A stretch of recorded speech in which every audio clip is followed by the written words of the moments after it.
e utilizar o grande Felipe Camargo, que eu sei que ele deve ter uma informação. Felipe, a gente hoje nos grupos, a discussão, tem a turma que gosta do Odair, a turma que não... Infelizmente não concorda com o trabalho dele, só que acho que uma coisa já é unânime. Hoje tirar ele não dá, porque você não tem no mercado alguém que você fala assim, não, vou colocar esse cara que esse cara vai resolver. Então deixa o cara dar continuidade de trabalho. A pergunta que fica, que todo mundo se pergunta, por que às vezes ele não utiliza, por exemplo, o Miguelito específico? O que acontece? Que ele não põe o Miguelito nem mais no banco e o próprio Ivonei. Ele meio que escanteou os dois. E eu queria fazer uma outra pergunta nessa aí. Por que ele coloca o Mezenga 5 minutos, 8 minutos? Não estou falando que o Mezenga é o novo Serginho Chulapa, tal. Mas ele fez um Campeonato Paulista razoavelmente bom, foi artilheiro, marcou 2 gols na final contra o Palmeiras, caçapou lá 2 gols no Everton. Foi contratado por isso, aliás. Foi contratado por mais, mas ele fez 10 gols no campeonato, né? Ah, mas não é jogador para ser não, jogador. Eu concordo contigo, mas por Minha exemplo, opinião. Nós demos o que foi pro Vasco, como é o nome dele? Juan Seco. O Juan Seco também não é tão, é novo, eu acho que pode evoluir e tal, mas e nós demos oportunidade pro Juan Seco, poucas, mas demos. Pô, mas o cara põe o cara 8 minutos, o cara dá uma cabeçada, quase faz um gol. Não é um cara que dá na área ali, ele pode causar alguma complicação de cabeça, tal. É que depende muito da característica, Filete. Assim, sim. Da característica de jogo em si. Então, assim, vamos lá. Os meninos. Dos meninos. O Miguelito. Eu sempre falo isso, né? O treinador não vai depor contra ele. O Lucas Lima se escalou pro jogo do Santo André quando ele chegou. Não era ainda para ele começar jogando aquela partida lá no Bruno José Daniel. Mas ele mostrou vontade, treinou bem e foi pro jogo. O Miguelito passou por uma tragédia familiar. O Miguelito, ele teve um problema de lesão, né? Uma pancada no joelho. Estava se tratando, ele estava quase se recuperando, ele ia ficar no profissional.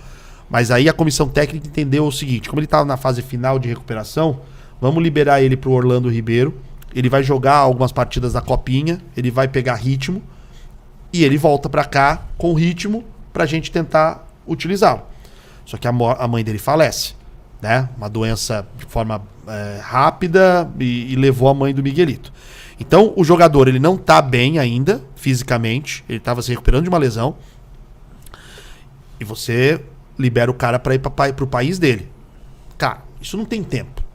Você pode perder um ente querido, eu, cada um vai reagir de um jeito. E outra coisa, ele é novo, né? Então, se você perde uma pessoa querida quando você é mais velho, você tem mais caçapa pra aguentar, talvez, né? exatamente. Não é difícil, mas você cada já sabe que reage, é a vida. Se tua mãe tem 100 anos de idade, tu sabe que um dia a tendência natural ela é primeiro que você. Você se prepara, nunca é fácil, é dificílimo e tal, mas agora quando tu tem 20 anos, meu irmão, é um pique, né?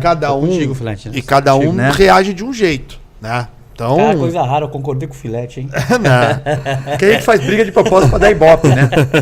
A Gedal de Leonardo Fontes. Conta o segredo. A Gedal de Leonardo Fontes discorda, concordando pra dar briga. O Léo sempre faz o contraponto.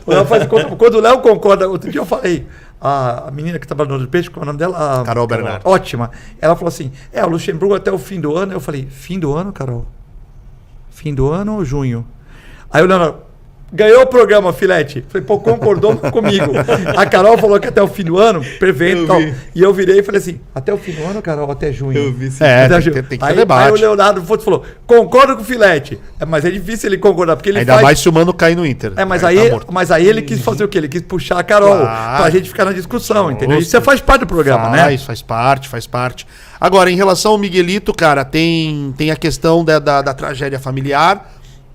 Quando ele volta, você tem que terminar a recuperação, botar o cara fisicamente em condição, e isso daqui é algo que pesa muito, né, para qualquer jogador.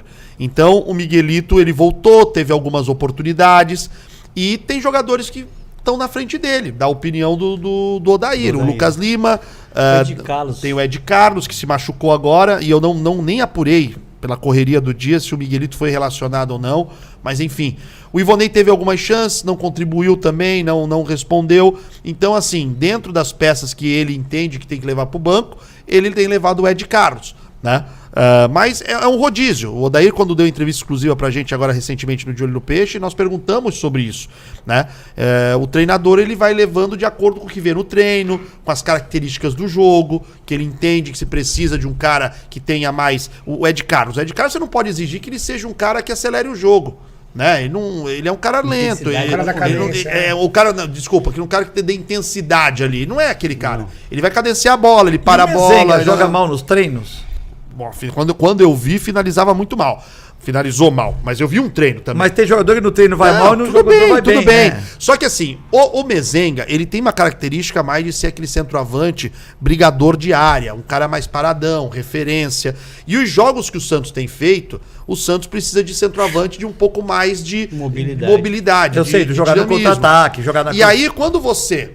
Primeiro, tudo começou, eu acho, lá em Rosário, né? O Marcos Leonardo era o titular, o David estava lá, porque era o reserva imediato naquele momento, porque o Mezenga não pode Sul-Americana, ele não está inscrito. O Marcos passa mal lá, acho que uma febre, enfim, febre, não consegue ir pro estádio, fica no hotel. Vai o David. O menino jogou na Argentina, uma Copa Sul-Americana. 17 anos. O moleque faz no primeiro tempo mais ou menos, a bola não chegou tanto, mas no segundo tempo jogou bem. E o Falcão e o Odair já estavam de olho nele, mas é aquela coisa, é um garoto de 17 anos. Então você vai ao mercado quando... O Odair disse isso agora em São Januário. Os movimentos, ele gosta de falar um termo movimento Odair, né? Liberou o Juan Seco, por exemplo, pro Vasco, porque precisava abrir porta pro David. Porque como é que você vai fazer o moleque subir se tem jogadores Então, hierarquicamente na frente? Você traz o Mezenga. Mas o Mezenga você precisa... Porque o que acontece? O David, ele é um garoto ainda, 17 anos. Você jogar nas costas dele, o Marcos Leonardo vai para a seleção. E se o David entra E não o joga bem? sente, você vai continuar com ele, você vai queimar o menino. Então você precisava trazer um jogador de mais experiência para fazer essa função do 9. O Santos escolheu o Bruno Mezenga. Eu, Felipe Camargo, não acho que seja jogador pro Santos, mas eu parto do princípio... Tu deixaria o Juan Seco, então? Tu deixaria o Juan Seco ou Eu não? tentaria ver alguma outra peça no mercado. O Santos teve Eu algumas acho que outras eu opções. acho que o Juan precisava ser emprestado para pegar rodagem. Eu também acho. Menos mídia social e mais futebol, eu Exatamente. acho. Isso, Né? isso. Mas assim, o David começou a aproveitar a oportunidade. Aí ele vai pro jogo com o Bahia, ele marca gol. Ele vai pro jogo contra o Vasco, ele marca gol. Como é que você vai tirar o menino do time? A partir de agora vai ter sequência. E o Bruno vai esperar. O Bruno, quando tiver aí, teve a chance agora no final do jogo do Bahia, ele quase fez. Né? Mas são características de jogo. Mas o não Santos geralmente joga mais de transição. Mas não seria uma...